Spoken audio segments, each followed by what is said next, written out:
Good evening, everyone. Sorry to interrupt your great conversation, but we've got quite a bit to get through tonight, and we've got a lot of things coming up that we want to talk about. We've got a very brief special presentation before we get to our main program tonight. So a lot of you know that tonight we're kind of kicking off our Veterans Day programs. So starting tomorrow, November 10th through the 13th, from 1 to 5 p.m. The museum will be open for our annual Veterans Day program, display of military memorabilia, artifacts, uniforms, and things, primarily on the first floor, but you'll also be able to go up and see the military rooms upstairs, and we're working on a new exhibit up there as well. So admission is free, but any donations that we receive during that helps us to purchase archival material to protect the uniforms and military items that we're receiving. We also, during that program, we will pull the winning tickets for our annual raffle. This year, you get your choice of a Colt Python 357 Magnum or a $1,000 gift card from Walmart. And I've got the winning tickets here, so if you want to make sure that it gets drawn, come see me after the program. We've got plenty of them. We also have, coming up in December is, I could probably spend a half an hour talking about all our holiday programs coming up, but we've got our main Christmas open house programs the first 2 weekends of December. December 1st, we'll do an evening museum by Christmas tree lights. So instead of the main lights, it'll just be the trees and some of the extra lights around. And then also the Pampered Chef, Robin Conley, who is our curator at D&E Mill, she is having a fundraiser for the Wyandot County Historical Society through Pampered Chef, and you can order items through there through December 16th, and a lot of the proceeds go to the Wyandot County Historical Society. She's done this for several years, and we've earned some money from that.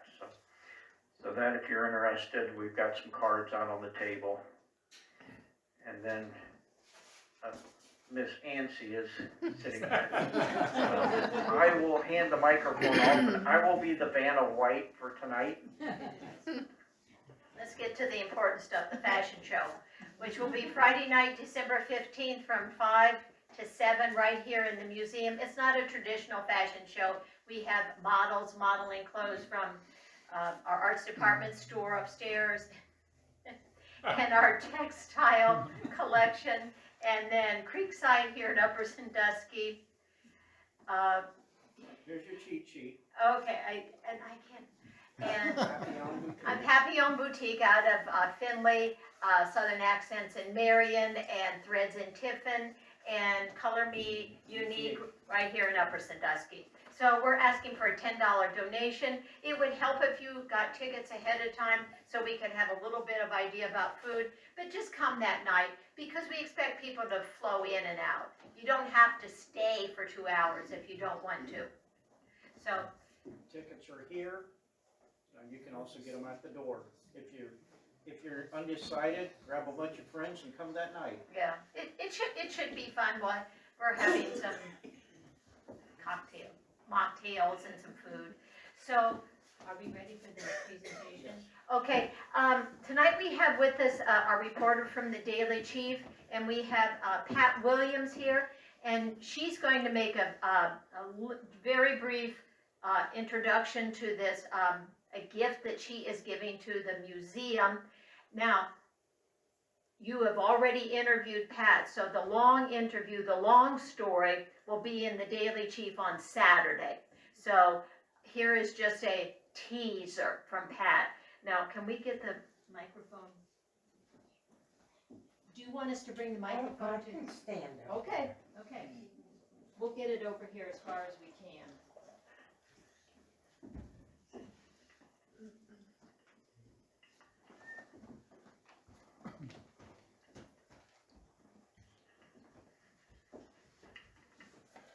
who am I going to give it to To you? Ron. Okay.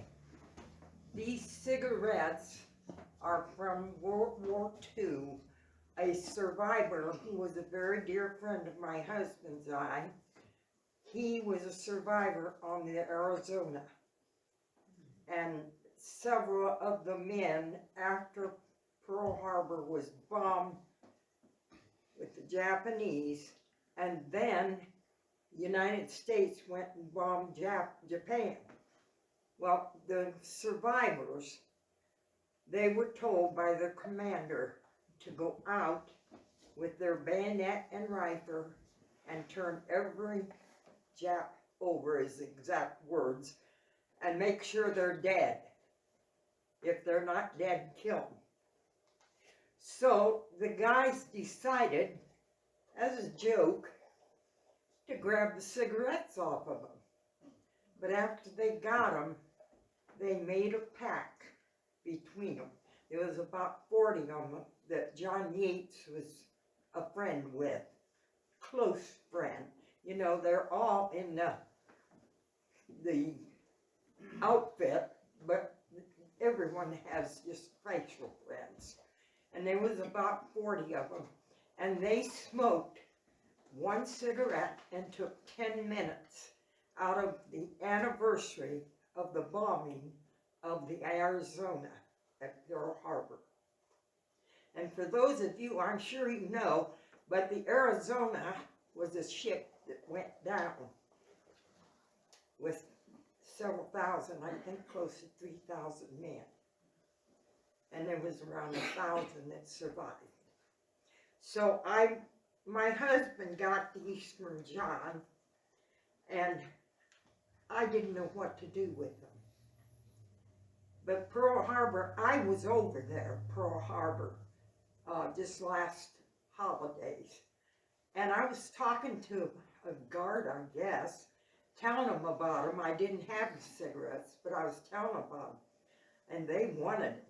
They offered me $1,500. It was hard to turn the $1,500 down, but they belong here in Wyandot County. So I'd like to give them to you, and be very careful with them. Yes. They are how old? 80? Roughly 80 years old. Yeah. Pack of cigarettes here. So, So you can come up afterwards if you want a closer look for them. These will eventually go on display in our World War II room. We have an unopened pack of Camel cigarettes we found in a uniform of one of the Wyandot County soldiers. So these will be side by side in a display case. well, thank you so much for taking them. Thank you for I thinking of us for Didn't these. want them to be just thrown away. Yes.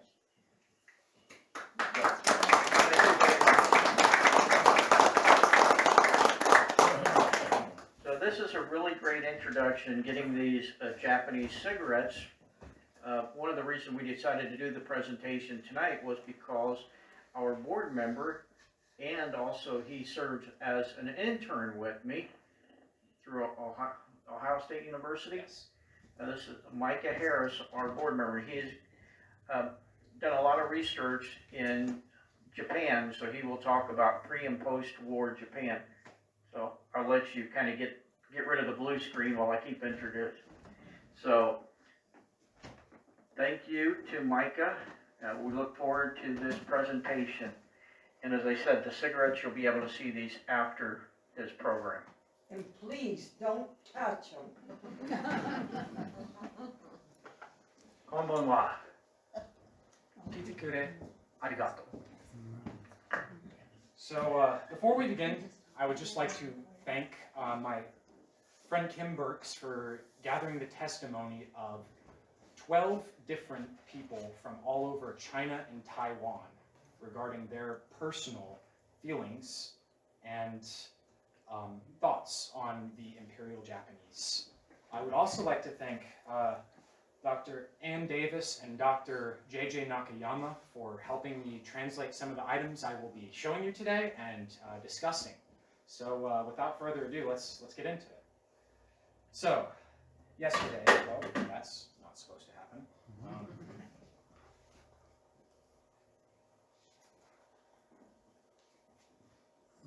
Yesterday, December 7th, 1941, a date which will live in infamy, the United States of America was suddenly and deliberately attacked by the naval forces of the Empire of Japan. I'm sure we've all heard these words as they were uttered by President FDR when the Japanese Empire attacked Pearl Harbor. But for the next 4 years, the United States would go toe-to-toe with the greatest superpower in the Pacific. This effort by the Japanese to have a foot over the American forces would result in inevitably disaster, death, and grief for both superpowers. 82 years later, I was having a conversation with a colleague about some Japanese media he consumes on a regular basis, and I wondered, how did we go from being the mortal enemy of this country to consuming media on a regular basis? There are many friends I've discussed Japan with that watch anime actively, that read manga, and I just have to wonder, where did this interest even come from? So that's what I'd like to talk about, is this transition. So whether you guys are here to just learn a little bit more about Japan, or you're curious, or you heard during my presentation on money from Woody that I was giving out free samples. I just want to thank you for coming, and thank you for being with me today to reflect on one of the most impactful days and periods in our history. So, imperial ambitions.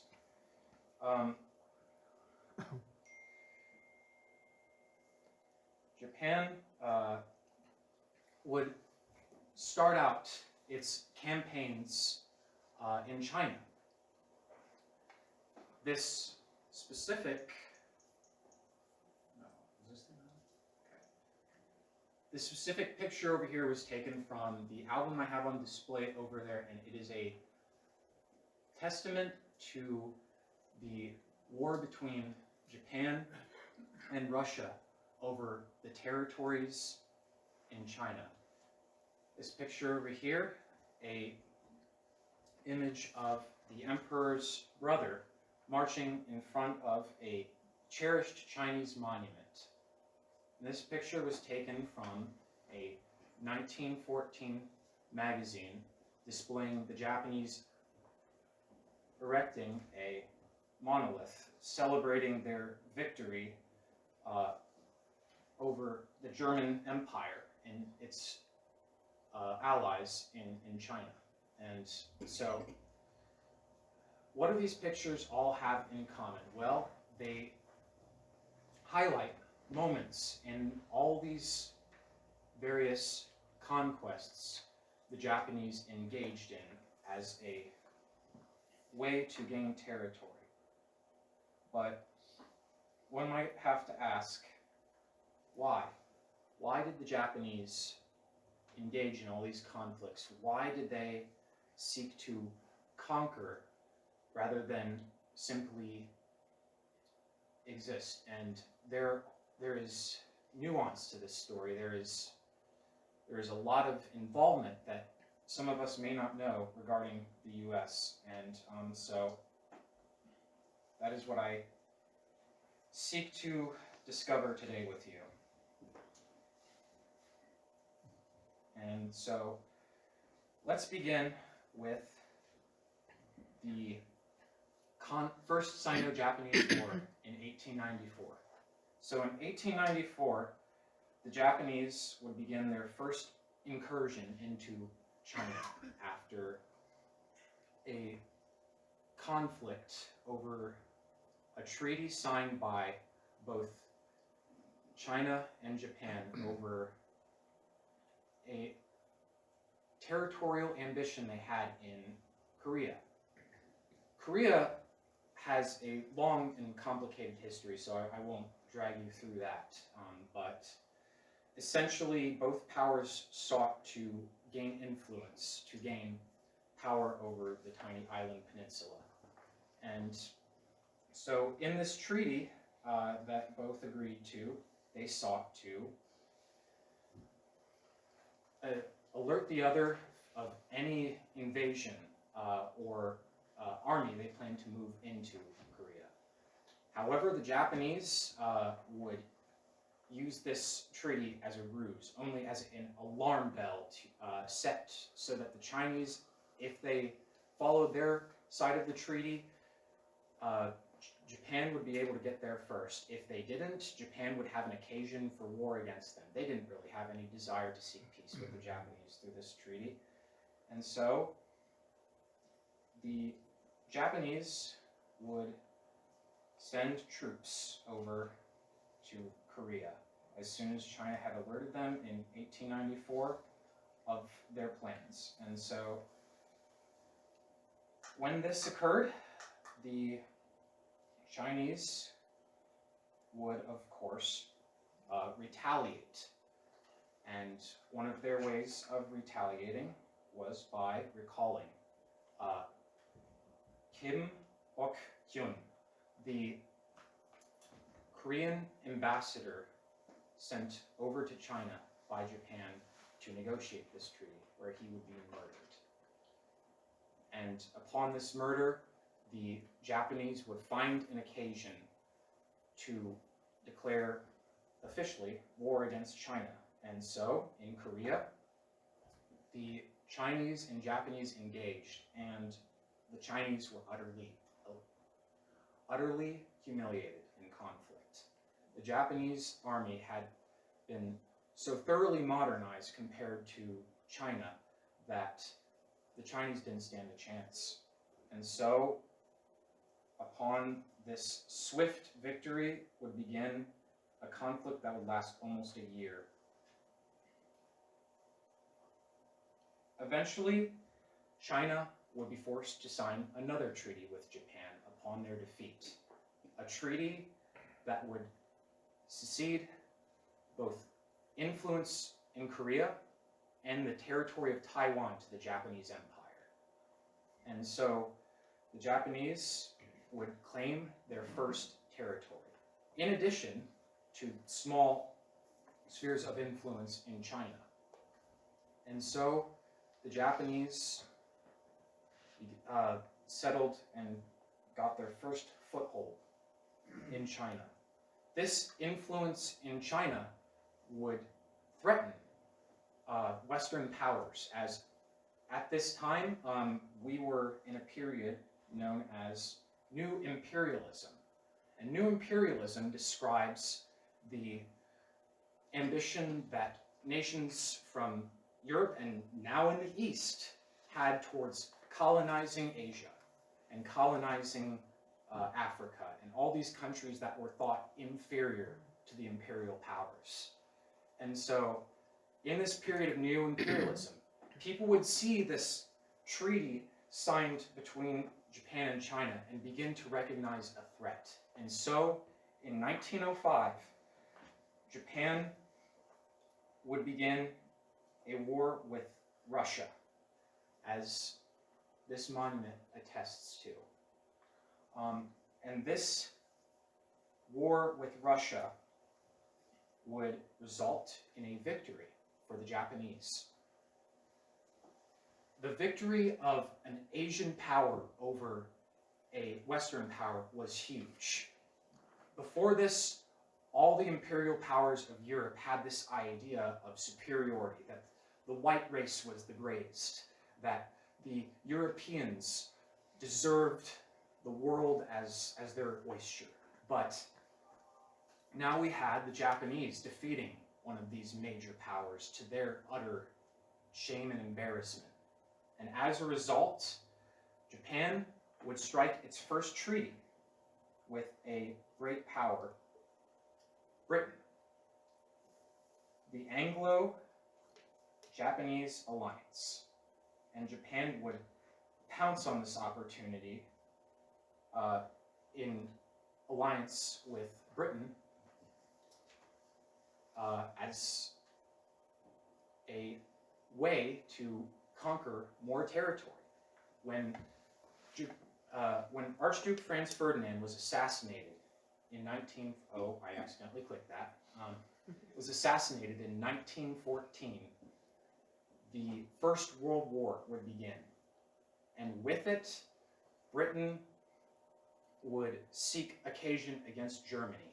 And Britain, being known as one of the largest naval powers in the world, would be stretched thin in order to reassure the Allies that there would be no colonial resources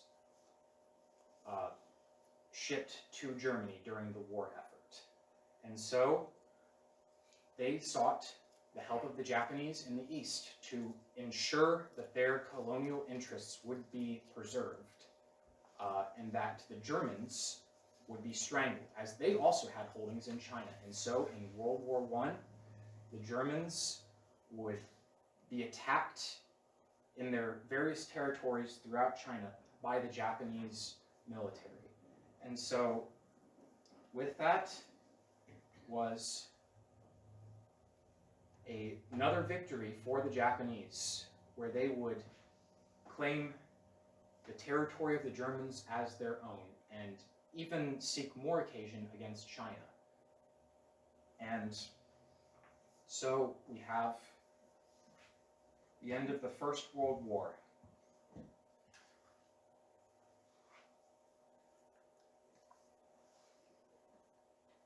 And the commencement of about 10 years of peace. No further war against the Chinese and between the Chinese and Japanese.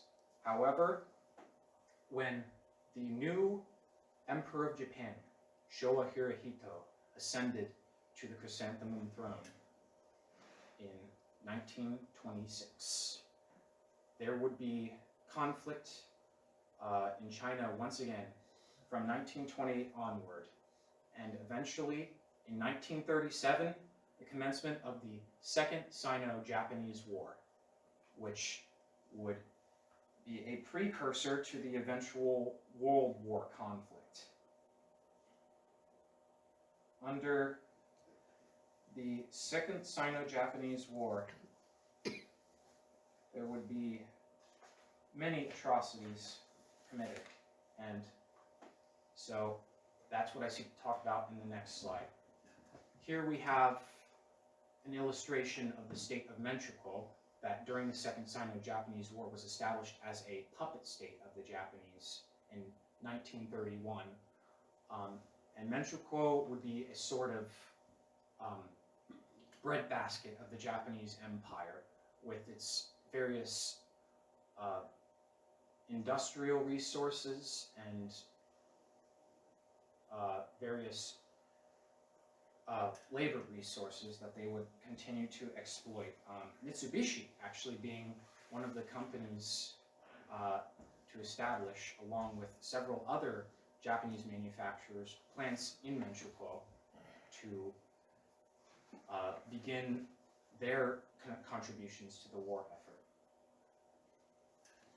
So now we talk about the atrocities committed by the Japanese Empire during the Second Sino-Japanese War and World War II. And these atrocities would ultimately lead to the infamous nature of the Japanese Empire. One of these atrocities was their treatment of women. And here I have some Japanese characters written under the treatment of women, because here I am specifically referring to the Ianfo, or the comfort women. The comfort women were not a new idea. There was history in Japan of mistreatment of women specifically for the reason of sexual exploitation. And this goes back to Yoshiwara, which was a red light district established near Edo in the 1600s, but I'll talk about more of that later. But what I want to talk about here is the unfortunate nature of the Yanfu and how widespread it was. More than 200,000 women were pressed into sexual slavery. And not just of the conquered territories and supposed inferior races to the Japanese, but even Japanese women. They were lured in with promises of jobs and opportunities by local brokers. And much like press gangs back in the 19th century, these women would be led on these false promises to serve basically for free. They were almost never paid for their services. To serve Japanese soldiers, mainly sexual pleasure, rarely ever anything else. And so that their testimonies, their voices continue to ring out in Korea and China and Taiwan's claims against the Japanese for reparations. All these individual women coming forward and giving their testimonies and telling people of the awful things they suffered.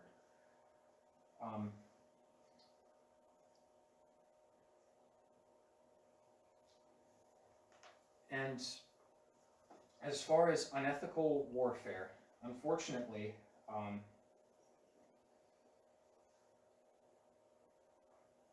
Unit 731 being a major part of that, the Japanese never really signed the treaty in Geneva at the Geneva Convention, so they really never saw any reason to obey those laws against chemical warfare, and so they began experiments in Manchuria through Unit 731 to explore the different options there were for inflicting attrition upon their enemies in a war that, after the bombing of Pearl Harbor, when there was no carriers there, Isanoku Yamamoto himself said that Japan stands no chance in a war where those carriers are still running. And so, in these experiments they conducted, they didn't just take a petri dish out and try to figure out how the bacteria function, what its behaviors were. They tested them on human subjects. And these human subjects came from a pool of what the Japanese described as bandits. And bandits were the rebels in Manchukuo that would take out their frustrations with the occupation on the military police and the industrial complexes in Japan, just wreak complete havoc. And so the Japanese government took strict measures to enforce a death penalty against any bandits. And so the excuse the Japanese gave the members of Unit 731 when they began these human experiments is, well, they were condemned to death anyway. Why should we care about their safety, their health, anything? Let's just use them as resources. And this would be reflected in the testimony, actually in a very interesting documentary from NHK I was able to obtain, where they interviewed one of the members. He was only 14 at the time, of Unit 731. He participated mainly as a part of his schooling as a student soldier. And in his testimony, he highlights that the bandits were actually given the nickname of logs, a way to further dehumanize them as a resource rather than individual humans. And so these logs would continue to be exploited until the surrender of the Japanese Empire, whereupon the research conducted in Unit 731 was sought after by the United States. And so one of the things we obviously have to ask is, did any of these individuals who committed these horrendous acts suffer consequences for the things they did to these Chinese people? I mean, there were tests done with anything from frostbite to various pathogens. There were eyewitness testimonies of these bandits, or logs, however you want to call them, of their fingers falling off and turning black. And so when the U.S. learned of this, what did we do? What did we do to punish these people? We acquitted them. It was because we wanted access to all these research documents that the Japanese wrote and inscribed about their various research projects. And these doctors, they weren't just employees of the military. They were members of prestigious universities, the Imperial University of Tokyo, the Imperial University of Kyoto. So the fact that they just got to go back to their comfortable lives as well-paid doctors just screams injustice. And it's even more unjust when you think about what was done to these guys. So these guys were actually the ones just responsible for rounding up these bandits and keeping order within the Japanese Empire. Though they were very brutal, their job was mainly just bringing these bandits to Unit 731. They were called the Kempeitai, or military police of the era. And you can figure out that this individual right here, which is actually in that album over there somewhere, that he's Kempeitai by this armband. And we even have on display, Ron and I, when we were going through our collection of Japanese items, recently discovered this knife over here that belonged to one of these Kempeitai officers. So that was a really cool historical connection when I was doing my research, and so I think you should check that out. But on to the next slide. So to continue with the atrocities committed by the Japanese in World War II, I would like to talk about the occupation of Korea. And in addition to the grievances expressed by the comfort women in Korea, there were also grievances expressed by the nation over forced labor. The Japanese would actually force the Koreans into conscription. So any labor that the various manufacturers involved in the production of Japanese Zeros and various military equipment, any human resource they needed, they shipped these Koreans from anywhere from Japan to Manchuria to fulfill these needs for labor. And so, obviously against their will, and there were protests, but further unbelievable is the Koreans' involvement in Tokutai units, or as we know them in the US, kamikaze. There were not just Japanese running their planes into our ships. There were Koreans that were being forced at gunpoint or at sword point to run their planes in suicide missions into our carriers. And so one interesting story I was able to unearth in my discussion with Dr. Ann Davis at the Ohio State University was this discovery of documents donated to the Ohio State University,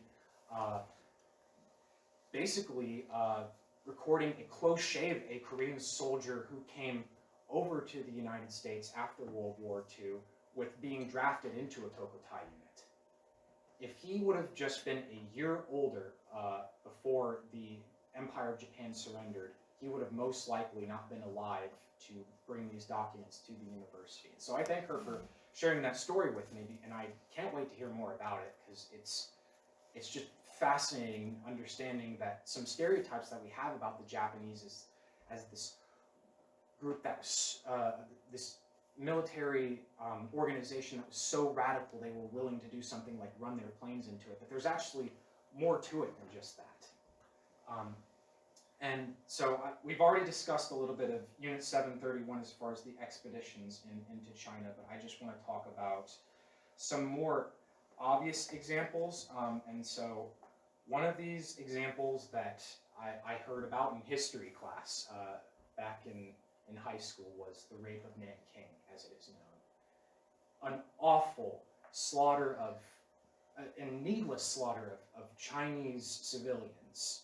And not just slaughter, but humiliation through acts of rape so twisted, I can't describe them here. I would feel it would be inappropriate. And so I think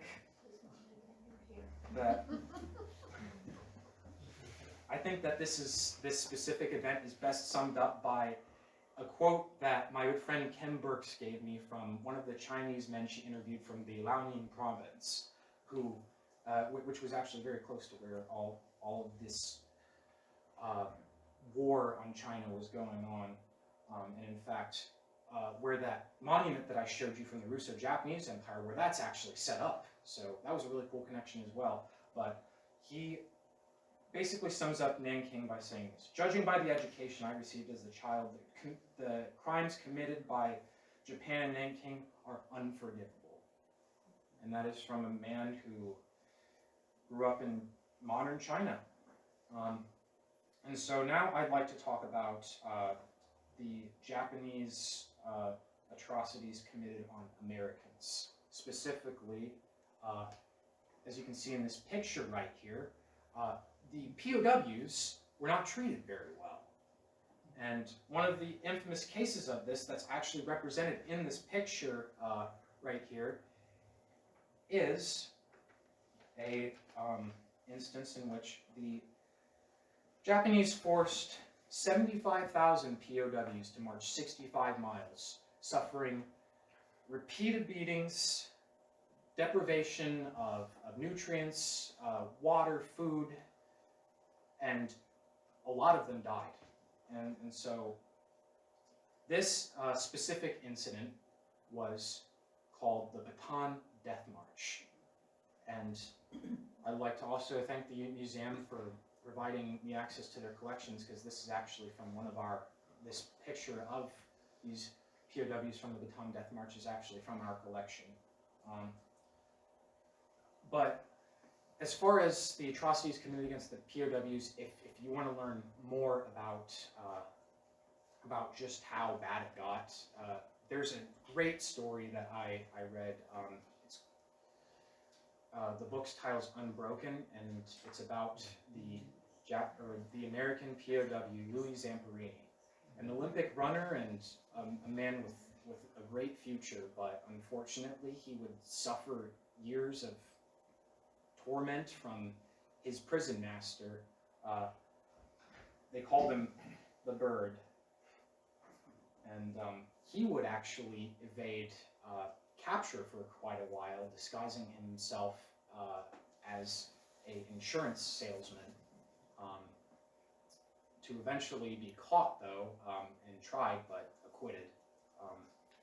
He was 80 years old at the time, I think. And there would actually be an interview on 60 Minutes, which is also really interesting to listen to, where he gives an account of his side of it, and he basically admits zero remorse for the way he treated the POWs, which just goes to show you that while the Empire of Japan was certainly known for its brutality, oftentimes we see individual cases of soldiers being given enough freedom to just basically conduct themselves however they wished with not much backlash. Now I'd like to talk about another day that would live in infamy. July 8th, 1853. And this was when Commodore Matthew Perry would show up on the coast of Japan with a fleet of steamships, unlike anything the Japanese had ever seen, due to their isolation policies. When Japan in the 1630s would isolate itself through the Sokoku Edict under Tokugawa Iemitsu, the grandson of the founder of Tokugawa, Japan, Tokugawa Ieyasu. And so with this isolation, they were hundreds of years behind in technology, and so the site of Commodore Matthew Perry's ships was described by some Japanese farmers as these great dragons billowing smoke.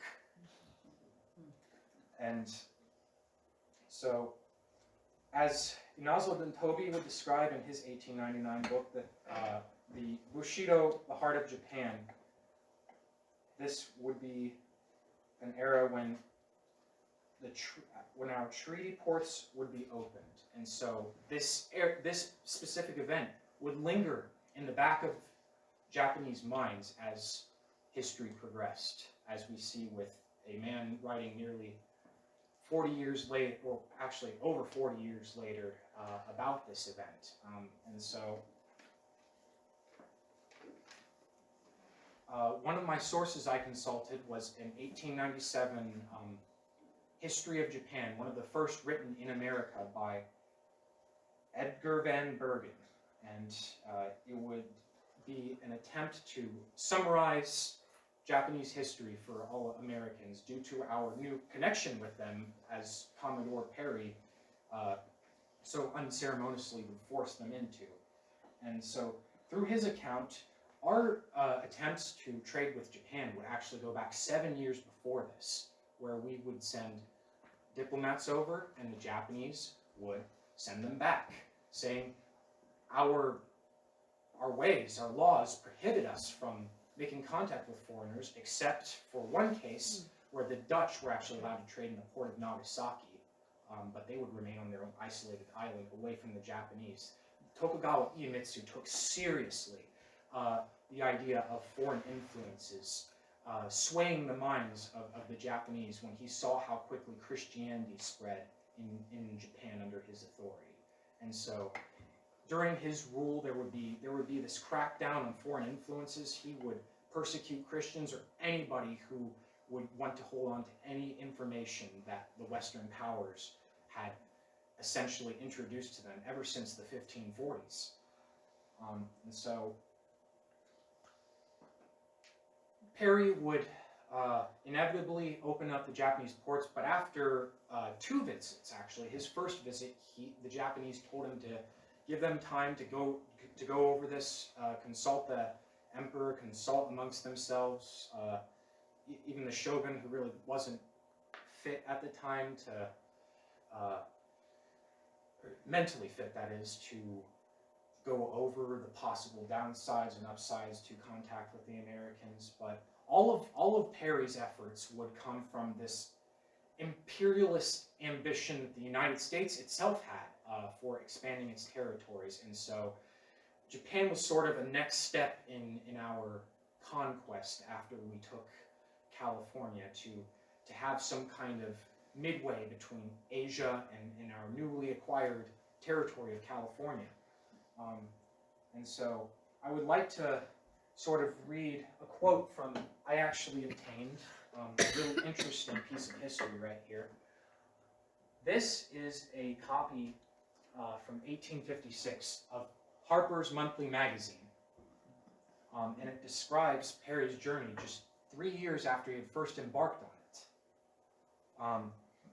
And so, interestingly enough, they start out this article on Perry with a quote from an Englishman.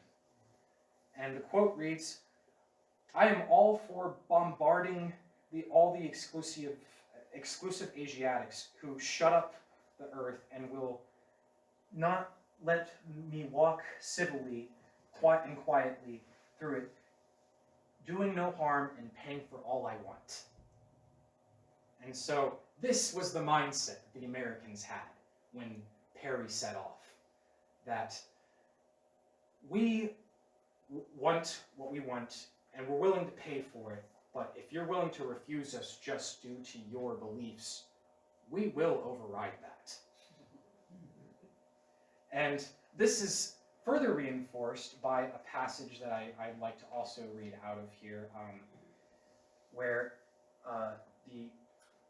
Americans would state, or at least the author of this article would state on behalf of what I assume most of their readers wanted to hear, prompted by natural curiosity to know a nation which boastingly defied the intelligence of the civilized world and seemed to think like a child, that by shutting its own eyes it put out the light of the universe and wrapped itself forever in darkness, stimulated by a desire to establish commercial relations with a people known to be industrious and wealthy, and eager to expand a profitable intercourse with Asia,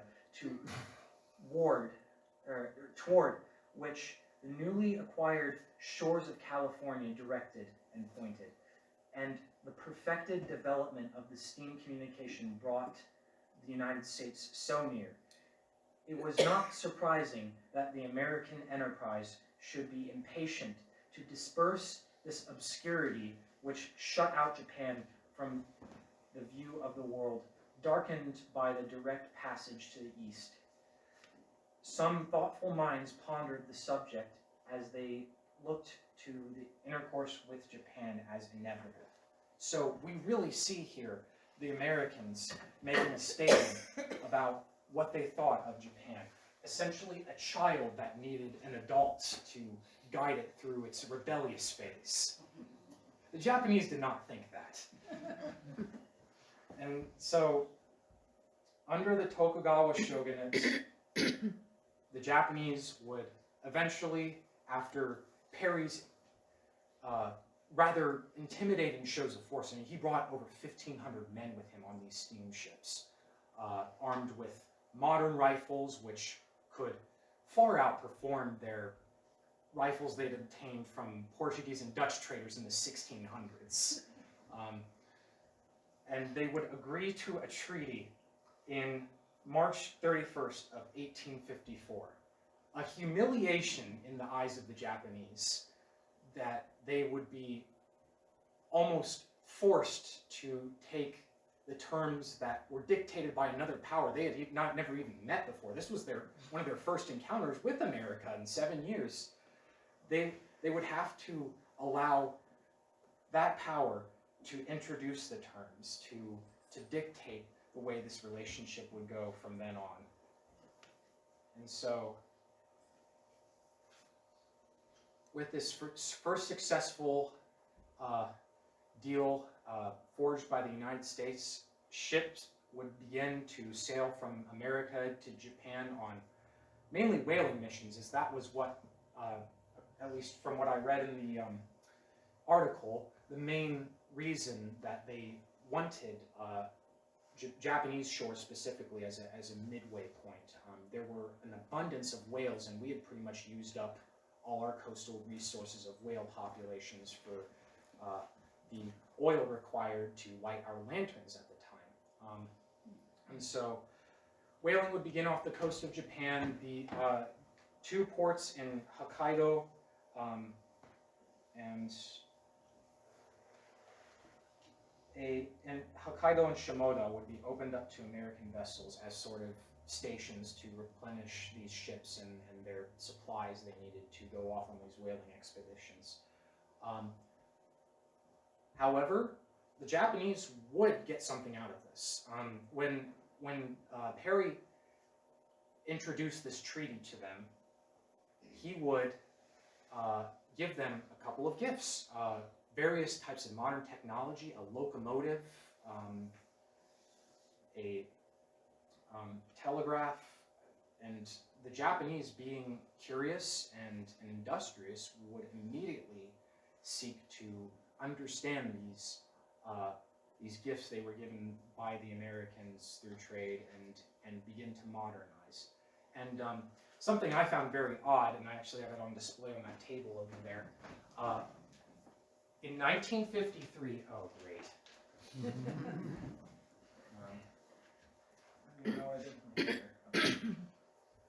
In 1953, this postcard, or I guess it would be kind of like an envelope, would be released to commemorate and honor Perry's actions. Just 7-8 ish years after the war with the Japanese would end. And this stamp in the corner is actually specifically celebrating his opening of Japan, which is very interesting considering their aggressive stance towards us. I would say even in part due to this this interaction, which is why I would even label July 8th as a day that would live in infamy in the future. So a little bit about Japan before Perry. There were several classes in Japan. The merchant and samurai class were the two prominent classes that would, in the future, end up in a competition for influence in the Empire of Japan when it converted to an empire. It converted from an empire, or from the shogunate to the empire. Sorry. And so this competition between these two classes is documented in the writings of several Japanese, but as we'll see in a later slide, it will become very important when the Japanese convert to sort of a Western style economy.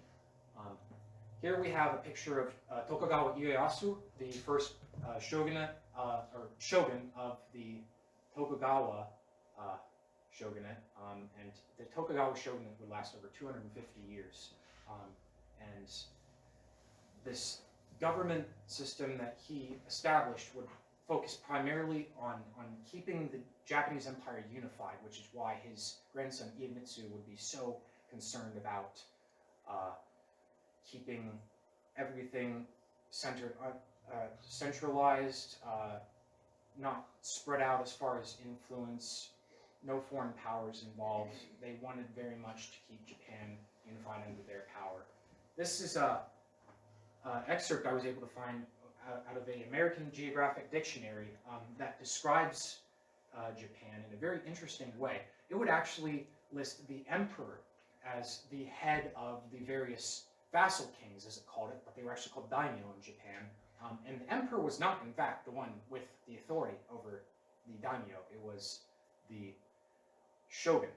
But the emperor did play a symbolic role, and as we'll see later, this sort of changes, but it's very interesting to see America actually highlighting the emperor as the center, as this will later become relevant to the Japanese Empire. Yoshiwara, so I mentioned Yoshiwara earlier, and I did want to talk a little bit more about that since I think it has a lot to do with the sort of sentiment that basically founded the Ianfu towards women. And so Yoshiwara was established in 1618, and it was a center for entertainment and for sexual pleasure to the samurai. They would go to Yoshiwara to watch kabuki plays or kabuki dance. There's actually a hat here I found in one of these photos that is part of one of these traditional kabuki dances. And so we also have a couple of instruments here that they would play there. There's a picture from my book over there of a traditional samurai. But the Yoshiwara would basically confine these women to a career completely based in entertaining the men. And so this was kind of the mindset that was marinating in the soldiers of the Tokugawa shogunate over the 250 years of peace Japan experienced. There would be, other than the Christian insurrections, very little conflict with other nations, so the samurai had a lot of free time on their hands. So Yoshiwara was a great place for them to unwind and develop this very sexist sentiment. And as far as kabuki goes, I also wanted to talk more about, on the next slide, Bushido, which is well known in the West thanks to the writings of Inazo Notobi in his book Bushido, the Soul of Japan, where he would sort of act as an ambassador to the Japanese people by explaining the customs of the Japanese through Bushido. And so one of the concepts of of Bushido is an honorable death. And here we see on this picture seppuku, which was a tradition in Japan of conserving one's honor by killing yourself, usually by using one of these. This is an original wakizashi, or short sword, that would have been carried by likely a minor samurai, as the swordsmith is not very well known. But these things are like a giant razor. In fact, I'm just going to take this piece of paper right here and kind of show you. Well, that wasn't supposed to happen. It'll work at home. Anyway. These, probably a certain angle that I have to hit that at. But these were sharp enough that a Japanese samurai could take it and cut their bowels open. And these gruesome rituals would be experienced by various visitors to Japan that managed to sneak their way through the shogun's anti-foreigner policy, and they would watch these Japanese soldiers, samurai, cut themselves open and spill their bowels out, and usually with seppuku, it was followed by a comrade of theirs would take a katana and behead them with it afterwards to make sure that they did not suffer. But in certain particularly brutal cases, sometimes the Japanese government would ask them to commit harakiri, which was just the disembowelment without the beheading. And so they would be left there to bleed out on the floor as a punishment for a particularly egregious insult to the government or to themselves. Bushido was also, in Natobi's time especially, he grew up in Imperial Japan, and so a lot of people think his account's particularly controversial because he doesn't really have a right to talk about something that was kind of more of a tradition observed by the samurai, a class that existed and was sort of eradicated under the Japanese Empire before he really even could walk. He was born pretty close to when the samurai died out. But Bushido would take under a new form in Imperial Japan, and that would be as a propaganda tool. The government would teach its soldiers this sort of radical devotion to the emperor and to the military that we know so well through the stereotype of the kamikaze.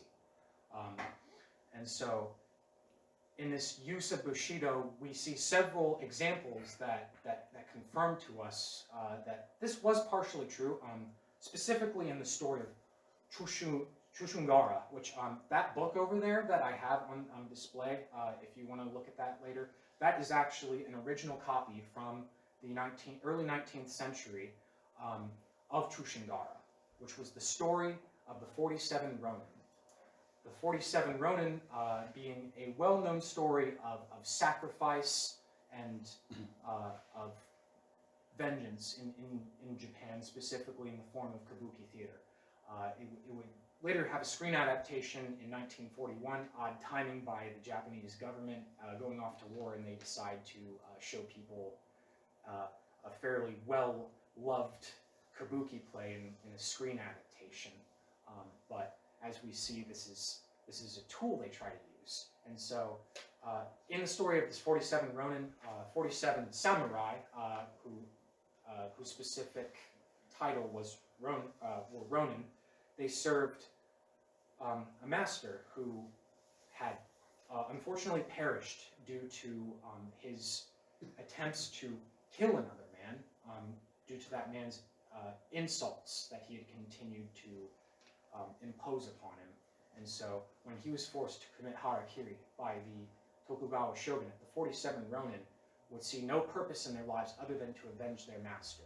And so they would go after this man that insulted the honor of their master, and they would kill him. And after he was killed, the Tokugawa shogunate,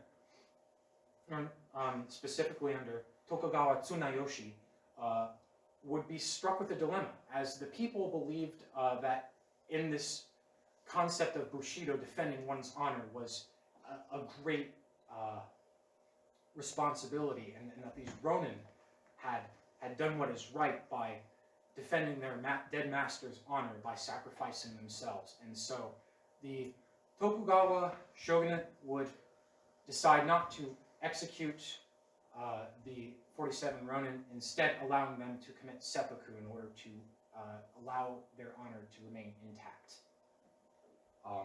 And so this story, being very popular amongst the Japanese, would be utilized in World War II as a way to radicalize the Japanese population and Japanese soldiers. And so we see examples of this in a book that I found eye-opening regarding this sort of implementing of Bushido into Japanese military system. It's called the Kamikaze Diaries, and it was written by a Japanese woman who got together original diaries and accounts written by Japanese kamikaze pilots. Not all of them necessarily traditional Tokutai units. Some of them actually were just downed in battle, so they didn't even actually go through with a kamikaze mission. But she describes this idea that the Japanese military put forth of duty, like Bushido promotes, but duty with an alternative of death. The idea of dying under the samurai's version of Bushido was more of a choice, more of something they opted into. The government just implemented a policy that said, basically, you will serve, or we will force you to commit suicide or kill you. And so her accounts of this through their various eyewitness testimonies show us a different side of the kamikaze, show us a different side of these soldiers, where instead of committing to a cause that the cause of the Japanese Empire, they were almost just resolved to death. They were either going to die at the hands of enemy soldiers, or they were going to die at the hands of their government. So Bushido in modern Japan still survives in the form of suicide, in some ways, unfortunately. Right here, I actually have a depiction from the beloved anime, Urusei Yatsura. It was also a manga written by Rumiko Takahashi, but this is a more modern adaptation of it, where you can see a character whose entire trait is he's comically traditional. And in this more modern anime, dating back to the 80s, he is actually preparing seppuku in this depiction. I also have here a album cover from the J-pop artist Yoasobi in her top charting song in Japan, Racing into the Night, where she romanticizes suicide.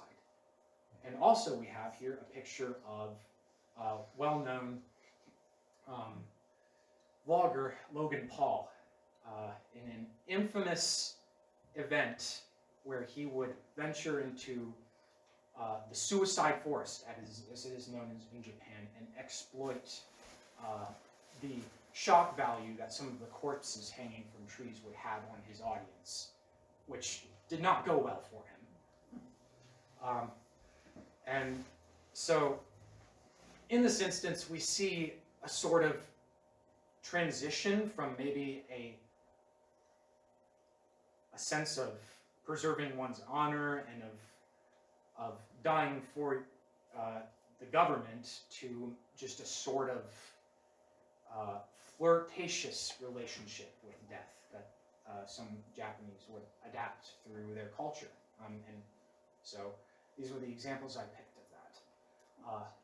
Now I get to the part where we discuss sort of how the Japanese coped with the Western world after Commodore Perry's expeditions. And so one of the events I kind of skipped over a little bit when I was talking about the campaigns earlier was the Meiji Restoration of 1868. The Meiji Restoration would establish Japan as a nation centered around the emperor rather than the shogun. In fact, the shogun would be completely phased out. And so under the Meiji Restoration, there were several reforms in the Japanese legal system, monetary system, and military structure.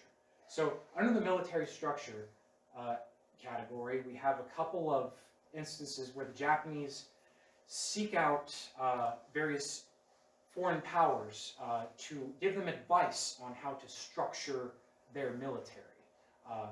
The Germans, they would hire some high-ranking generals from the Germans to come over and train and discipline their units in the Western ways. We would have Britain show them how to build modern ships and build effective ships of war. And the Japanese at some point actually somewhat surpassed the British in their ability to construct warships. And then they would also hire France for naval tactics to give them some advice. And there was actually specifically an example of one of these agents going around the world to learn more about the West and teach Japan about it in a Titanic survivor. Specifically, this Titanic survivor would actually end up living through the disaster, and the Japanese public would shame him for it. Thus, displaying again this idea with Bushido of sacrificing one's own life for a greater cause, in this case, women and children first. And so the newspapers would actually, in some cases, call for him to commit suicide as a way to preserve his and his family's honor. But we would later find when his daughter, I think it was his granddaughter, would release diary entries explaining how deeply he felt for the those who perished on the Titanic, and that his own circumstances were just an act of desperation, as most humans would behave in that specific situation. So, moving on to the reforms in the monetary system. So here I have an example of a Japanese silver yen, and this is actually almost the same dimensions as a US silver dollar, but they actually modeled it after the Mexican peso. And so Japan would try to adopt a monetary system that was a lot like Western ones, where it was sort of this precious metals-based system that also had just kind of a 10-based structure. So each one of these coins, which you can actually see up there too, is like a unit of 10. So we have a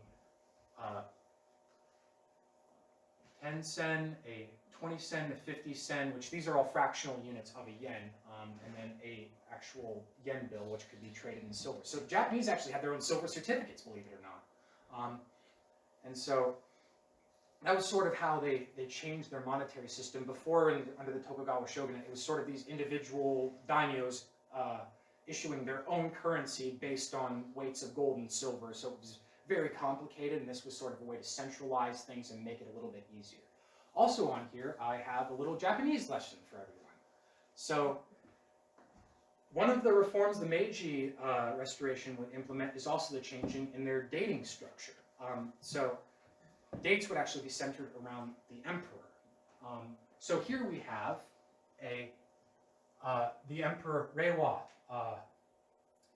Reiwa and Reiwa Naruhito, that's his name. So Reiwa are the two glyphs here,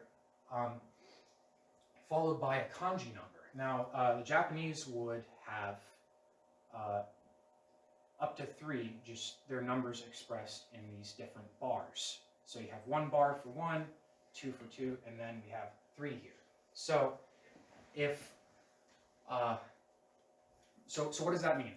And so basically, with their dating structure, the year that the emperor was crowned, or the year he ascended to the chrysanthemum throne, was year 1 of that era.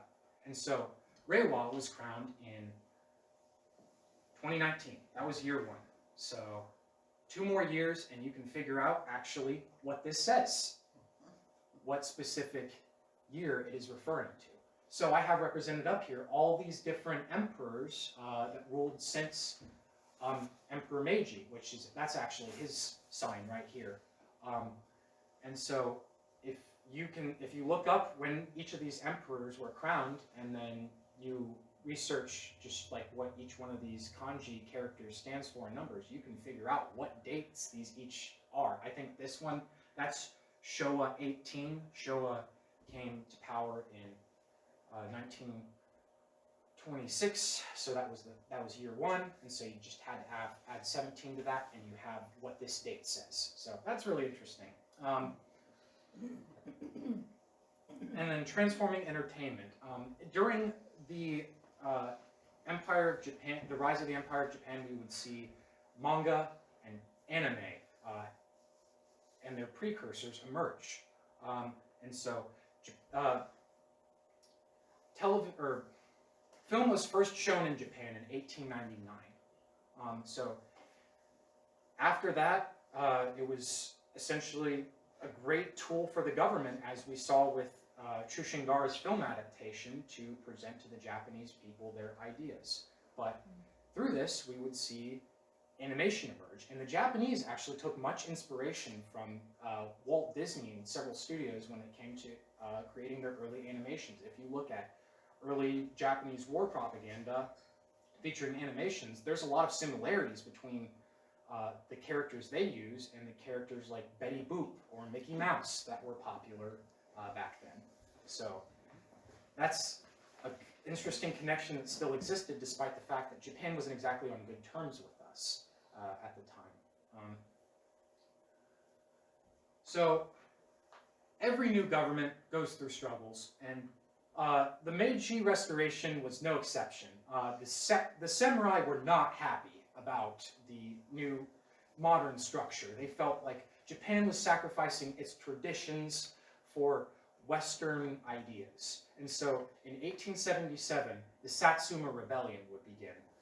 And there's actually a movie about this called The Last Samurai, if any of you have ever seen it.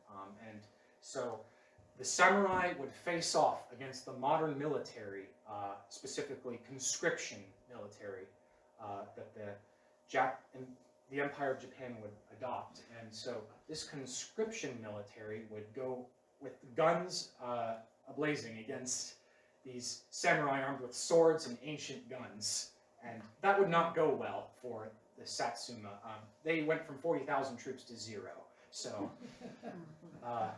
the phasing out of the samurai class would begin after this formally. And the samurai would lose these stipends that they were used to the government giving them. So they no longer could just go to Yoshiwara and all these different places and enjoy themselves. They actually had to find work. And so you find unique instances of samurai sometimes operating newspapers, some of which were founded around this time, and I actually have a few examples up there of the various Shinmun newspapers that samurai would lead. There were problems with the yen too. Japan sort of entered an awkward stage for money around the world. Some countries were getting rid of the gold standard and the silver and just that whole idea. So an old faith made new. One of the things that the Japanese Empire really emphasized was ancestor worship through Shinto, and so the Japanese Empire would turn into emperor worship, and that would in turn create this sort of distortion of Bushido I was talking about earlier. So Hiroshima and Nagasaki, some of the most disastrous periods in Japanese history, and unfortunately, some foreigners would get very insensitive about this. Here I actually have an example of this in what's called a nuisance streamer. They actually have a word for these guys in Japan. He just recently got indicted by the Japanese government as he started going around on trams screaming Hiroshima, Nagasaki at a bunch of Japanese men and women and verbally assaulting them in these ways. So the Japanese reacting to this is very interesting. A lot of shop owners actually started banning cameras in modern Japan due to this guy's actions. And so we see that Hiroshima and Nagasaki really just do have still a lingering effect in the Japanese public, as is probably obvious to most of us. The Humanity Declaration, Showa Hirohito would finally be forced to, in the defeat, declare himself a human instead of the head of the Shinto religion as a sort of deity. At the Tokyo trials, there were multiple war criminals also tried. One of them I'd like to specifically focus on for just a second here is Hideki Tojo, who was actually enshrined in the Yasukuni Shrine in 1978, a war criminal tried and executed in these Tokyo trials. And so this would spark the controversy that a lot of Chinese and Koreans and Americans would sort of have with Japan, because suddenly we have seemingly this declaration that they'd really not had any remorse for what they did to the Chinese people under Tojo's leadership. And then the eventual dismantling of Japanese internment camps. So Japanese internment camps were abolished in 1946 under Truman, and a lot of these Japanese, it was a large, I think tens of thousands of Japanese would return home to nothing. A lot of their houses had been broken into, robbed. Some of their homes had just been straight up seized because they couldn't pay taxes because they were in a camp. And so, unfortunately, that would be a great tragedy, actually, despite the fact that it was a sort of liberation in a way. And then I'd just like to go over a little bit of the legacy, sort of, in Asia directly of the Japanese Empire. It seems like there's been a lot of healing between the Japanese and the other people, and we can see this in a couple of examples of popular culture. This specific album title I have here is from a Korean pop band called AOA, and they are actually doing with Takanori Nishikawa, who was a Japanese singer. So it's really interesting that we actually see these two cultures that have a lot against each other. Up here we have this example of Koreans burning a rising sun flag due to the fact that the Japanese still use it, and they feel like it's a almost complete affront to the supposed apologetic nature they should have for their war crimes. And so there's a lot of hurt, but there's also a lot of healing here too. And so one last thing I'd like to talk about is just some of the Japanese government's efforts also to heal their relationship with other Asian nations. They've actually provided a lot of aid to China for its various public works programs. My friend Kim, in one of her interviews with the various Chinese and Taiwanese I consulted, gave me this document which actually shows us some of the figures that are involved in this. And so millions and millions of dollars in aid given to these public works programs. And so one of the quotes that I'd just like to leave you with from one of her Chinese contacts, specifically Taiwanese, who had explicitly stated that she hated the Japanese for a while because of Taiwan's sort of status as a colony for a while under Japan. I think the Chinese economy has been developed at such a fast speed and changed dramatically. I think the biggest investment is from the Japanese government in this program. Of course, the Japanese government and also their country will gain profit from this kind of investment, but I still believe that the main reason why they're doing this is that they want to make up for what they have done to the Chinese people.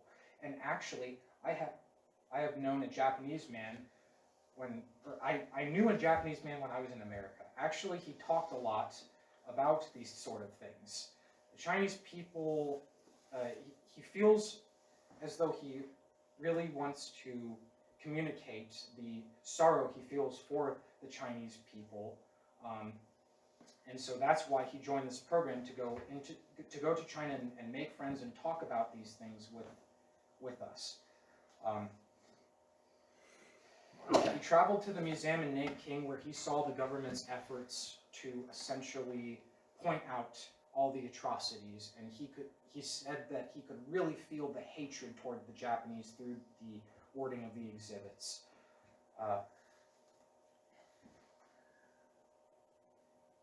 It just makes people feel angry. It's easy to make people feel angry rather than love, forgiveness, which is why he made me feel uncomfortable when he told me how much he could feel the hatred of my people.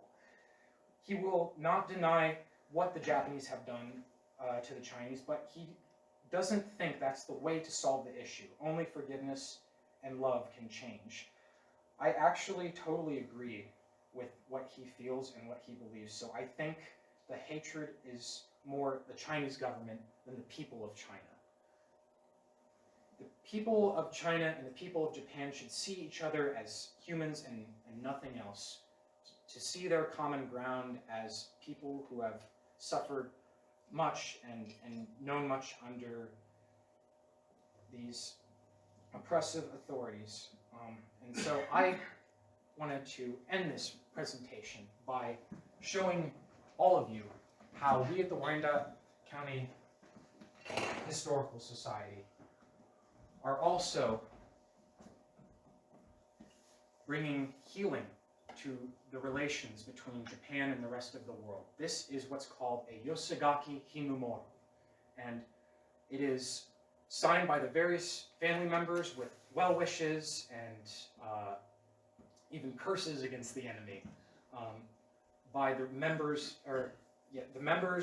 uncles, aunts of a Japanese soldier by the name of Kanatomi Junso. And so we will be, after our display here for our Veterans Day program, seeking out the family of this individual and repatriating this flag to them, giving them at least some memory, possibly the only memory they have of their grandparent or however they are related to him. And there are efforts, not just in Ohio, but around America to return these. So if any of you ever encounter one of these flags with the rays of various Japanese characters, I encourage you to seek out the organization Oban Society. They do great work with returning these artifacts to the rightful owners of these various statements of confidence and love in their relative who may or may not have had a choice in going out to battle. Thank you.